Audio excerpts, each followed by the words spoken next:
Bueno, pues ya de regreso. Esto se pone cada vez mejor. Sabía que con ustedes tres el análisis se iba a poner por demás interesante.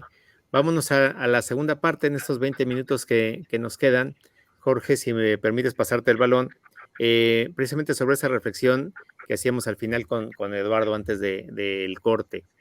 Eh, en los 300 años que marcamos la primera globalización entre China y el mundo hispano, lo que te decía, la primera moneda global, el primer idioma global, pues la tecnología pues era el galeón de Manila, ¿no? Era, pues entérate 3 meses después y de aquí que se lograba, pero aún así, bueno, fue una celeridad que los galeones se fueron repletos de plata y eso logró quitar la inflación que había en China y esa prosperidad, esa revolución a través del maíz.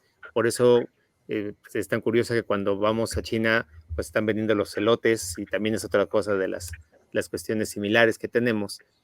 Con la tecnología que está viendo ahorita y esta celeridad, le decía yo a Eduardo, Jorge, pues que también es poco tiempo, porque ante esa hegemonía que tiene China y ese desmembramiento artificial que tenemos nosotros, ¿qué tanto esto puede ayudar a que empecemos otra vez a homologarnos?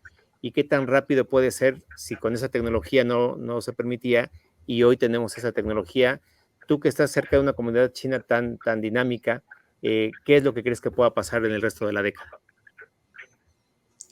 Mira, yo siempre he observado que es mucho más difícil para nosotros debido a nuestra cercanía con Estados Unidos Uh -huh. y la influencia que sigue ejerciendo, querrámoslo o no, en prácticamente todo el continente, el poder estrechar los lazos de una forma moderna con lo que sucede en China.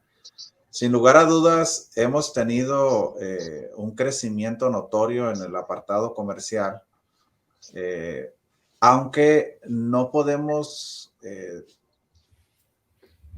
escalar la relación, diría yo, con el país debido a tantos candados que tenemos, ¿no? Incluso en la propia renegociación del TEMEC, el impedimento para poder siquiera sentarte a negociar un Uh -huh. posible acuerdo o tratado de libre comercio con China desde el apartado mexicano, eso ya te deja muy en claro que la relación no es sencilla en la modernidad para México con respecto a China. Uh Sin -huh. duda, en los niveles más bajos, pues hay una intensa presencia de empresas chinas en la región, aquí en Baja California. El modelo maquilador sigue siendo la punta de lanza de la industrialización del noroeste de México Uh y -huh. por tal motivo podemos nosotros observar cómo la relación es bastante fuerte y cada vez aporta un número mayor de millones de dólares en cuanto a la balanza comercial se refiere, pero en otro tipo de temas, por ejemplo, los proyectos de infraestructura, todas estas obras que promueve el nuevo megaproyecto de la Franja y la Ruta, creo yo que van a ser difíciles de concretarse en una región como México, específicamente aquí en Baja California, Uh -huh. por esa injerencia y esa presencia tan notoria de Estados Unidos en nuestro país. Lamentablemente, no tenemos las condiciones que otras naciones de América sí tienen. Uh -huh. Uh Sobre -huh. todo yo observo desde la parte del sur, que se han vinculado de una manera más estrecha con China, Uh -huh. dejando de lado un poco lo que Estados Unidos pueda decirles al respecto, ¿no? Sí. México no tiene esa libertad y Uh -huh. lamentablemente esto nos va a llevar más tiempo de lo que a otras naciones del continente les pueda llevar. Sí nos va a llevar más tiempo, estoy de acuerdo contigo, y ahí vamos contigo, Daniel, porque fortaleciendo lo que dices, Jorge, hay una gran resistencia, pero así como hablamos de esa frase que me gusta mucho de Eduardo, esa hegemonía, ese unísono que tiene, y vuelvo a citar esta frase de Jason Lynch, que es un australiano que vive ahí en Shanghai, en su libro. que dice, un problema en China se divide entre 1.400 millones y una oportunidad se multiplica por 1.400 millones. Porque al tener esa directriz y ese liderazgo y esa constancia que les permite, por otro lado, Daniel, veo un Estados Unidos pues también con su propia crisis, muy desarticulado, ¿no? El fenómeno Trump, que se va a revivir el próximo año y va a tener crisis en 2024, y se habla de mucha desarticulación. ¿Tú cómo ves que si bien hay esa resistencia, pero en el caso de México, pues somos el país pues más poblado, con esa cercanía que también eso que nos afecta, que dice Jorge, pues también es una gran oportunidad para esa famosa frase del nearshoring, que ahora quieren venirse a poner aquí las fábricas. Y esa constancia y esa paciencia, Daniel, ¿tú cómo crees que sea la próxima, el resto de la década y de hecho en miras al 2049, para esos 100 años que tiene ese plan tan específico? ¿Cuándo crees que puede haber ese punto de inflexión y cuál es tu perspectiva sobre esa integración? Bueno, pues aquí dos cuestiones quisiera plantear. La primera, como parte de mis trabajos, de mis investigaciones, yo he venido planteando que nos encontramos ya desde 2008 en un interregno hegemónico, ¿sí? ¿Eso qué quiere decir?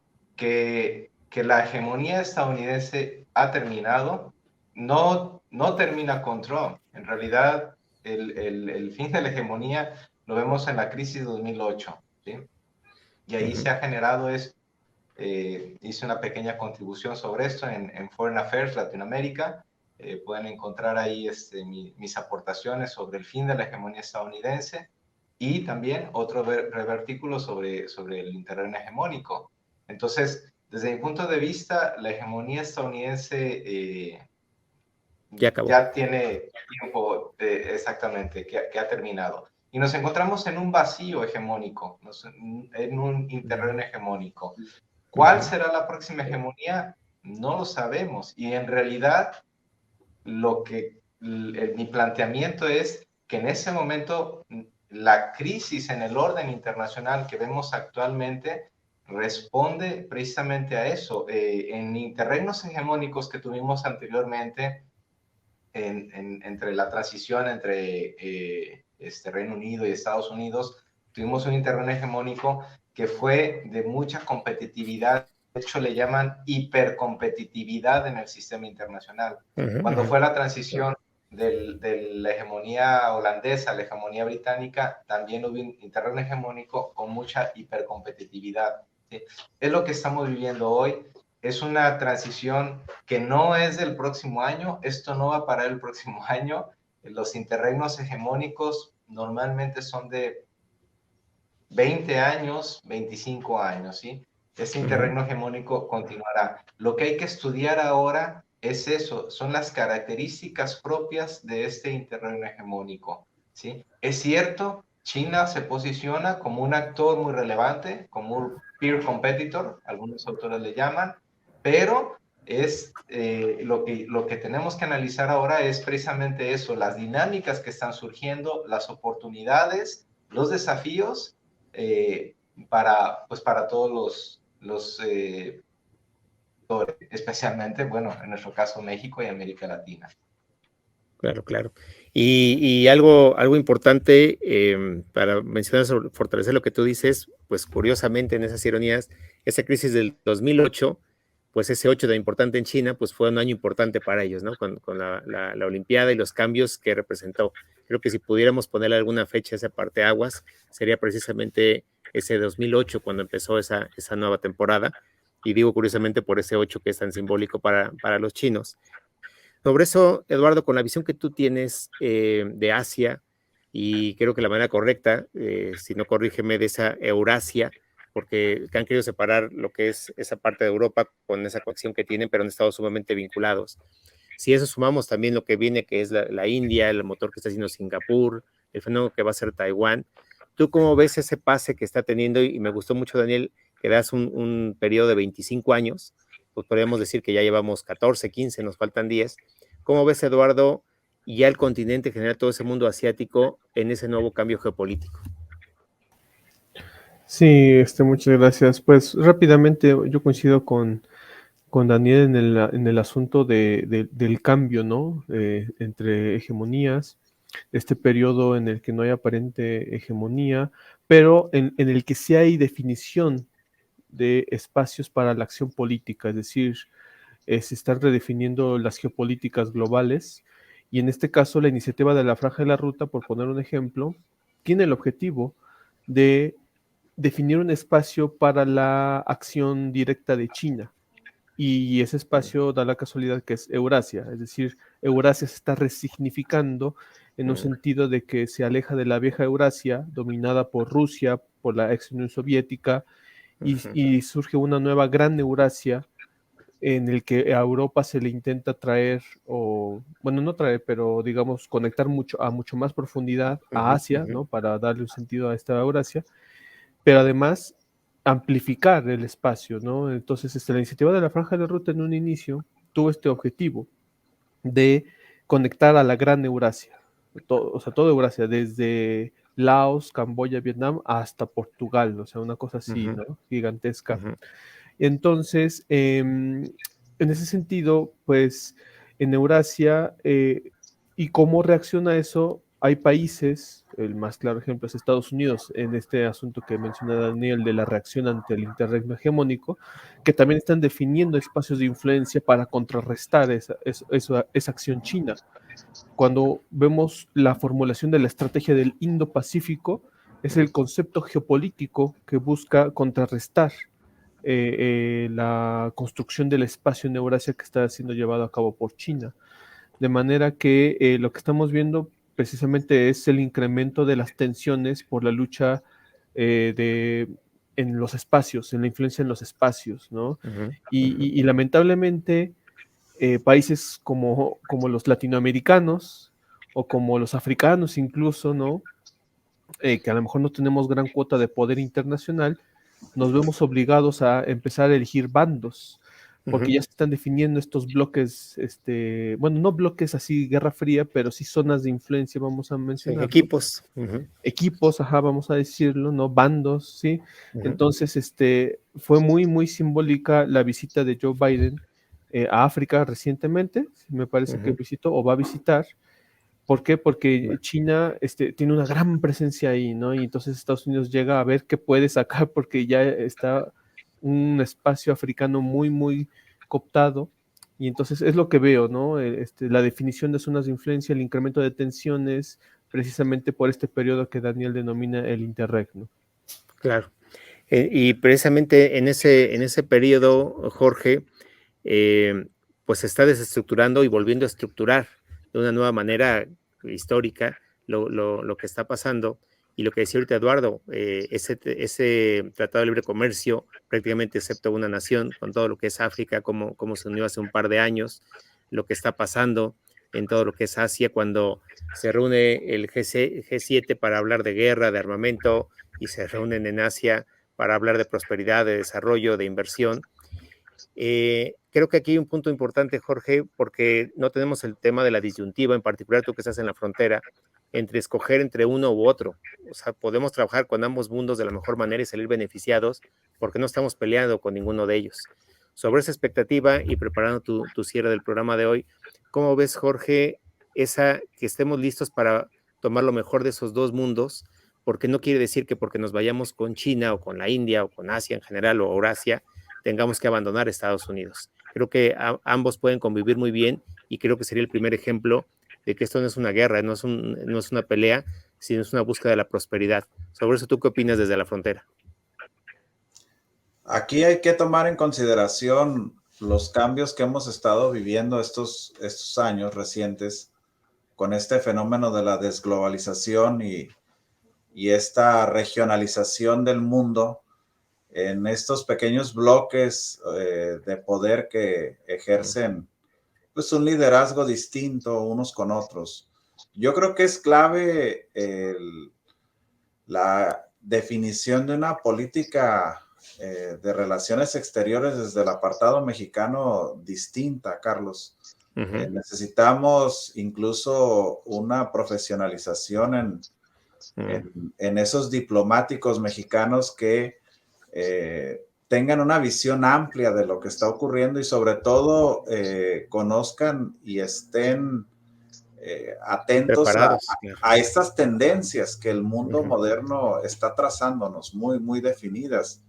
Es totalmente negativo desde mi punto de vista seguirte casando con esto que le llaman en ocasiones bandos, ¿no? Con el bando estadounidense, Así es. dejando de lado lo que puedas explotar, las relaciones que puedas plantear bajo principios distintos, porque acuérdense que la diplomacia china es muy diferente a la estadounidense y en ocasiones eso lo hemos dejado de lado. Tenemos bastantes oportunidades que poder aprovechar y creo yo que es fundamental que desde la óptica mexicana tengamos una estrategia definida conociendo la realidad del mundo en el que nos encontramos y sobre todo las tendencias de a dónde vamos. Porque si seguimos con una visión de hace 40 años, pues esto no nos va a funcionar. Yo creo que es fundamental el que empecemos a tener esa realidad y estos espacios como en el que estamos hoy en día abonan, creo yo, desde la óptica de la parte académica, si lo podemos llamar así, abonan a conocer la realidad del mundo en el que nos encontramos y hacia dónde nos dirigimos, ¿no? Claro, que es la gran oportunidad que tenemos de comunicar eso. Gracias, Jorge. Para prepararnos para el cierre en un par de minutos, les quiero hacer una pregunta a los tres. Justo apoyándonos en lo que estás diciendo, Jorge, tenemos un mundo en el que nos reestructuramos, nos estamos descubriendo, Daniel, como un mundo hispano con una afinidad de que somos más de 500 millones que hablamos el mismo idioma, con una afinidad cultural. ¿Qué nos puede esperar y qué debemos de prepararnos, sobre todo los jóvenes, que es a los que nos estamos enfocando, y hacer realmente esa conexión? ¿Qué puede esperar? ¿Qué le dirías a los jóvenes, Daniel, Eduardo, Jorge, que cada vez nos están escuchando más en el programa? ¿Qué hacer para el resto de la década, los próximos 7 años? ¿Cómo prepararse y acercarse a China como lo han hecho ustedes? ¿Y qué beneficios creen que les pueda esperar para esta generación que se está acercando a China? ¿Cómo los motivarían para que puedan hacer ese brinco y atreverse a hacer ese paso? Bueno, rápidamente, algo que he visto acá es el enorme nivel académico que están adquiriendo los jóvenes, que, bueno, se preparan con idiomas, con estudios técnicos y profesionales. Y entonces, la primer gran invitación es el estudio. Yo creo que hay que ser perseverantes en eso. No necesariamente esto implica llenarse de títulos, sino ser creativos también en los estudios. Es decir, muchas veces diplomados, cursos de actualización, etcétera, pueden ayudar a ello. Pero al mismo tiempo, algo que he descubierto mucho es la esencia del ser latino aquí en China. Y la esencia de ser latino es también disfrutar, es también, sí, disfrutar de los momentos. ¿Sí? Y en ese sentido, yo creo que el gran reto para los jóvenes latinoamericanos es, sí, disfrutar del momento, disfrutar de la vida, de la fiesta, de la rumba, como dicen los colombianos, de la pachanga, pero al mismo tiempo no descuidar ese futuro y apostar por el desarrollo profesional. A veces como joven es difícil equilibrar, pero alcanzarlo ello es la receta, yo creo, para ser un auténtico latino en China o en cualquier parte del mundo. Claro, claro. Y si me permites para cerrar tu punto, Daniel, es el ejemplo lo están poniendo ustedes tres precisamente, que es esa parte de jóvenes que se atreven a conocer y cómo se les ha abierto y cómo les ha cambiado el mundo, y esto pues digamos que apenas comienza. Sobre eso, Eduardo, ¿tú qué nos puedes decir? ¿Cómo ves el resto de la década?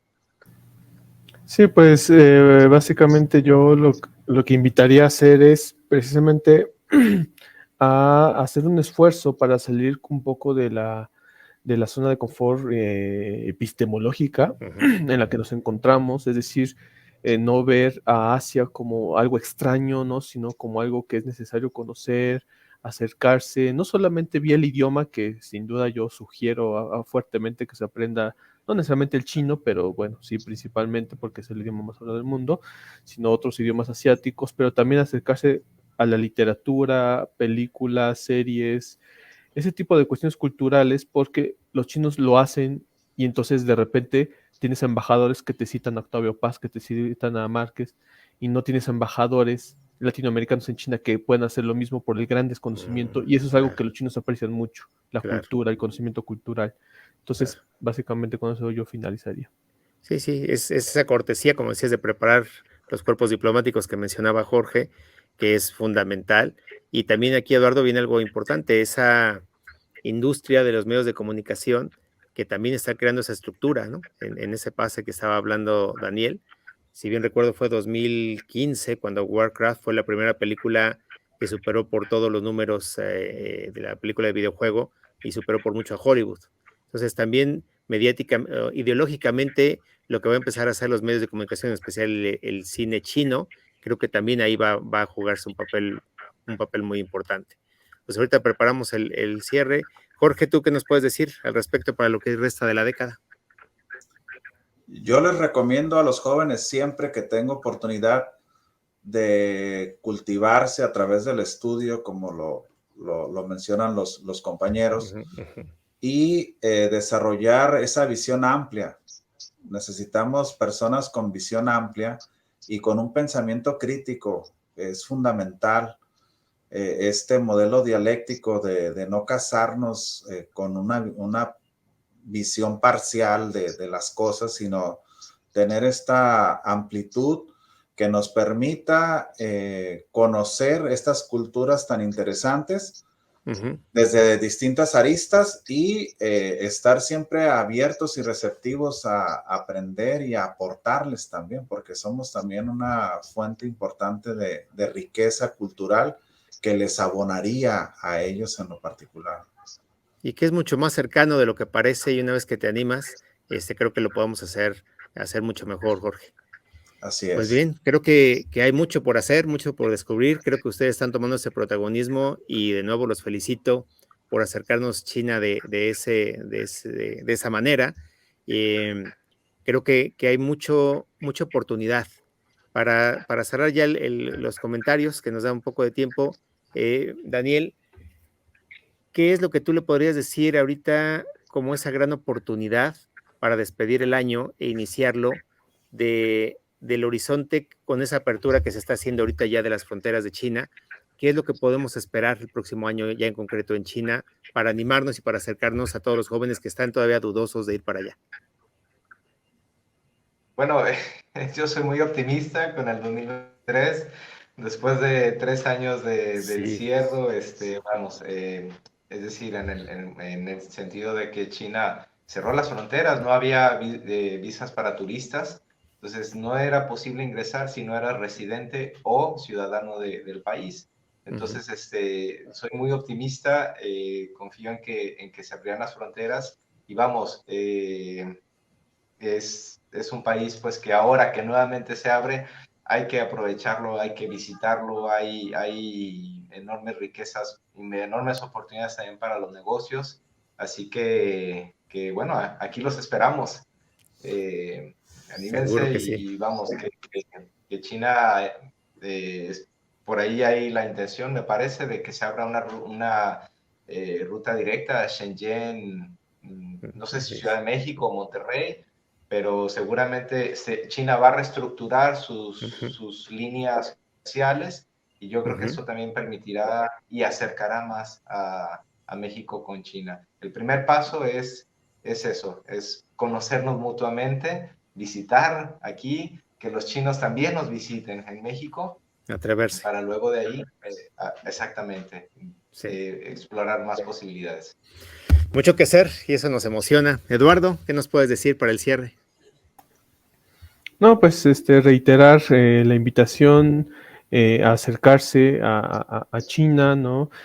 Tratando de informarse de voces que pues tengan un poco de sentido en el camino de que pues se han formado, nos hemos dedicado a esto, ¿no? Porque también lamentablemente parte del problema de la desinformación es la proliferación de opiniones sobre China sin mucho argumento, y entonces habría que pues también un poco aprender a ¿cómo se dice?, a distinguir o a discriminar entre esa información que luego de repente hay ser más selectivos. mucho ruido, ajá, y ser más selectivos, porque pues eso lamentablemente puede abonar a la desinformación. Entonces invitarles a acercarse, consultar los esfuerzos que ya se están haciendo, como este programa y como muchos otros, ¿no? Nada más sería eso.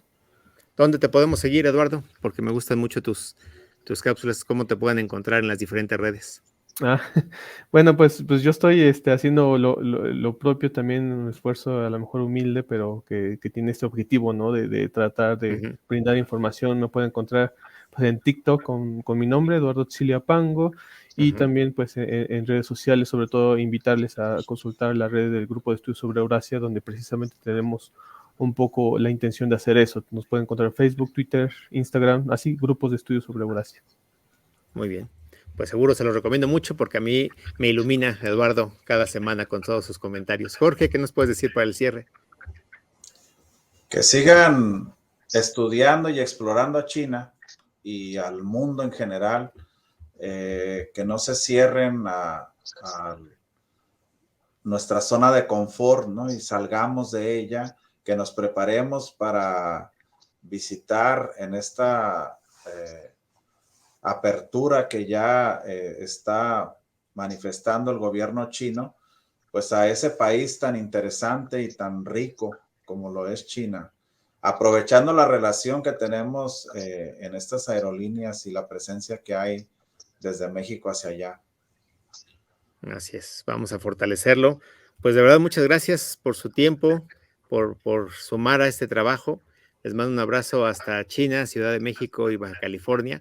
Y a nombre de Alberto, que está en producción en Lomas Verdes, de Jesús, Ángel, Noeli, que están aquí en la producción, pues gracias porque hicimos un gran cierre este año y pues mucho que hacer para el cierre de la segunda temporada y la tercera temporada, que ya les avisaremos con tiempo.